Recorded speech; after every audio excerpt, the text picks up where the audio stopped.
This election is a choice. This election will determine whether we can come together. This election is absolutely crucial. What's really important, of course, is 12 of us in a giant 303 rifle. Please explain. You're listening to the 4ZZZ Breaks the Election podcast. Hello election watchers, welcome to the 4ZZZ Breaks the Election podcast, where our newsroom breaks down what is happening in the election for May 13, 2022, just 8 full campaigning days away from the federal election. My name is Alexis Pink, I'm the news coordinator at 4ZZZ. Joining us today is the 4ZZZ newsroom. Hello, I'm Charlie, I'm a journalism communications student. Hi, I'm Eliza, I'm a journalism and international relations student. Hi, I'm Bianca and I'm a journalism and law student.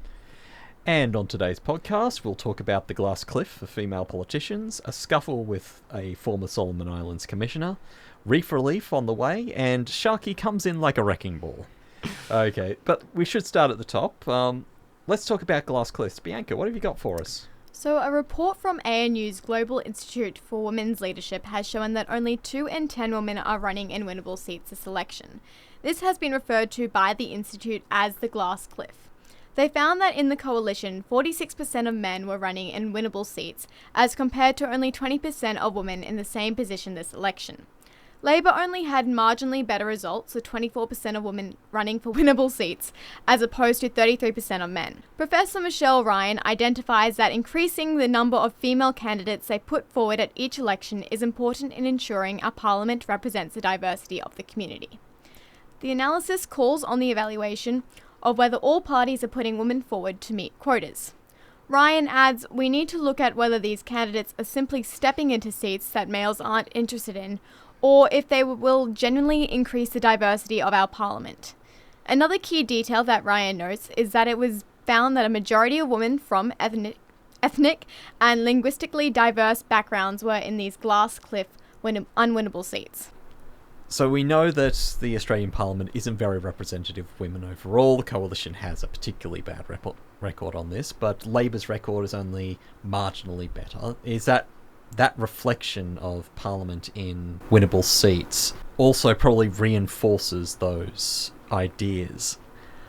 Yeah, it's a bit of the political equivalent of hanging people out to dry, putting them in seats they're probably likely not going to win, and then subsequently suggesting that it has something to do with their gender when it's not really related to that at all. It's kind of putting them in a losing position from the start.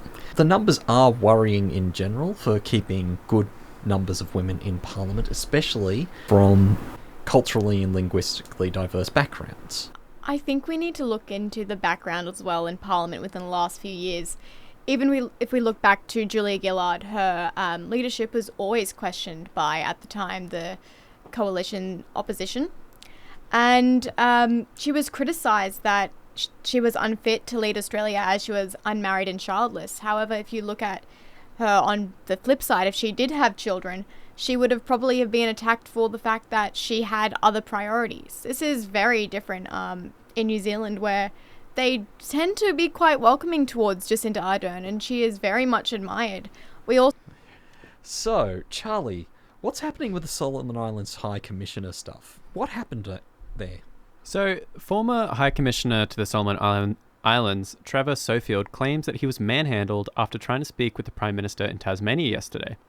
Sofield originally planned to express his disappointment with the Morrison's government of handling the relations with the Pacific, following the Solomon Islands forming a security pact with China. However, when Sofield attempted to speak to the PM at the cheese shop and cafe yesterday, he got a frosty reception from Morrison's security detail. After being asked to leave the premises, Sofield persisted in his attempts to talk with the Prime Minister.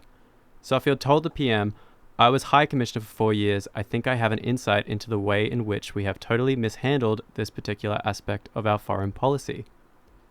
It is unclear whether or not the PM knew that Mr. Sofield was the second High Commissioner to the Solomon Islands.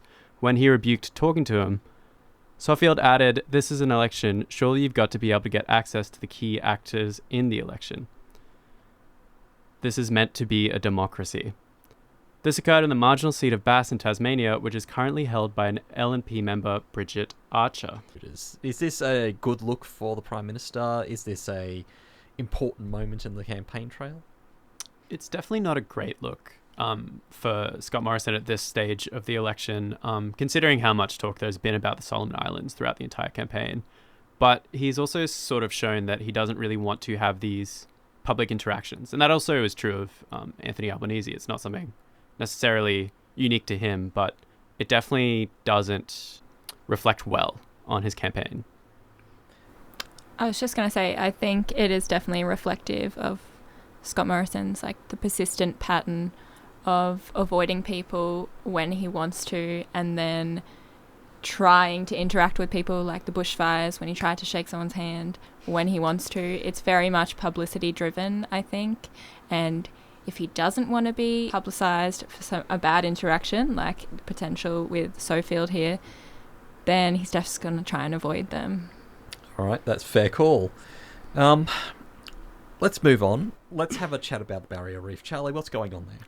So today the Labor Party have announced an increase of $194 million into funding for the conservation efforts if elected. This would be additional to the $1 billion already announced by the federal government in January. Member for Griffith and Shadow Environmental Minister Terry Butler spoke this morning saying that they wanted the Reef 2050 plan extended into the future. Currently, this plan is not funded beyond 2023. This comes off the back of a report earlier this week from the Great Barrier Reef Marine Park Authority, which shows that 91% of the Great Barrier Reef has already been affected by coral bleaching. Greens leader Adam Bant commented that regardless of funding, both parties' refusal to commit to keeping global temperature below 1.5 degrees has given the reef a death sentence. Okay, let's start at the top there. That claim by the Greens that this is a death sentence. Is there some foundation for that? Well, what is interesting is that the Labour Party have sort of not backed away from any sort of future investment in fossil fuels, and they haven't quite met the reduction of emissions by 2030 to 50%, and instead sort of landing on a moderate target of 43%. So I think it's more so the Greens sort of pushing that their policy will be better for the Great Barrier Reef if elected. When the problem with coral bleaching is climate change and acidification, is this really going to do very much? Or is this sort of window dressing as far as policy is concerned? I think the Labor Party is in a real spot where they are trying to appeal to the broadest section of the population, so they don't want to scare people away from either side, from far right and far left, who may want like hardcore action on climate change and climate policy, and others who want to keep going with fossil fuels and coal. So I think they're trying to land somewhere in the middle to try and appeal to as many people as possible. So there is another aspect of this. Terry Butler herself is facing quite a strong challenge from the Greens in her area. Is this policy about protecting her own seat as much as it is about protecting, say, the reef? I think definitely, like, Max Chandler has definitely got a lot of support in Griffith so far. So Terry Butler sort of announcing this plan is definitely appealing to, like, as you were saying, a lot of people on the fence. But also, on paper, is hard to disagree with. If you say, we're going to increase funding for the Great Barrier Reef, it's kind of a very popular policy, really. Let's move on. We're going to talk about Rebecca Sharkie last. Liza, what's happening there? So federal MP Rebecca Sharkie, she's an independent MP, and she's threatened to take legal action against the Australian Christian lobby after the group distributed flyers that pictured her driving a wrecking ball through religious schools. Ms. Sharkie has claimed the ACL breached copyright laws by using an image of her face without her permission, in what she described as an unfair attack over her vote against the now sidelined religious discrimination bill in February. Ms. Sharkie said she would not allow the ACL to use her likeness to denigrate the LGBTIQ+ community, people fleeing domestic violence, going through divorce, or seeking IVF treatment. And on Thursday, the ACL director, Wendy Francis, said the ACL has not been provided with any evidence that Ms. Sharkie owns the copyright. So, this is a complicated area of copyright law. So, when it comes to using photos in attack ads, everyone does this. Absolutely everyone. It's going to be really hard to make that case, surely.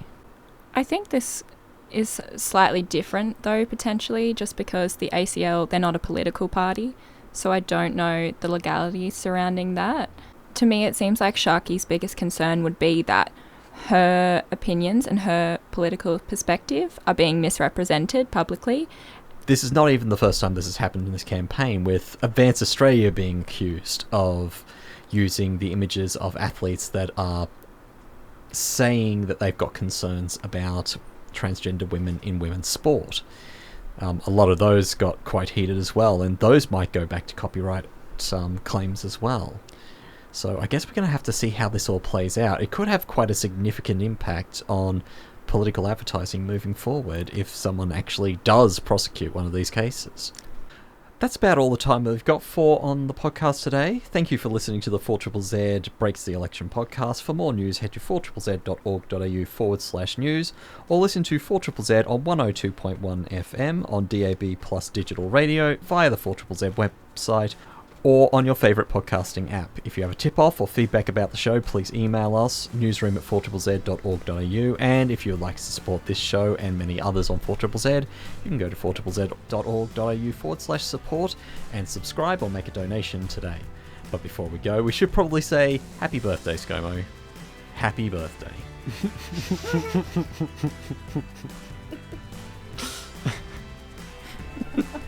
Thanks for joining us today. We'll catch you later. Thank you.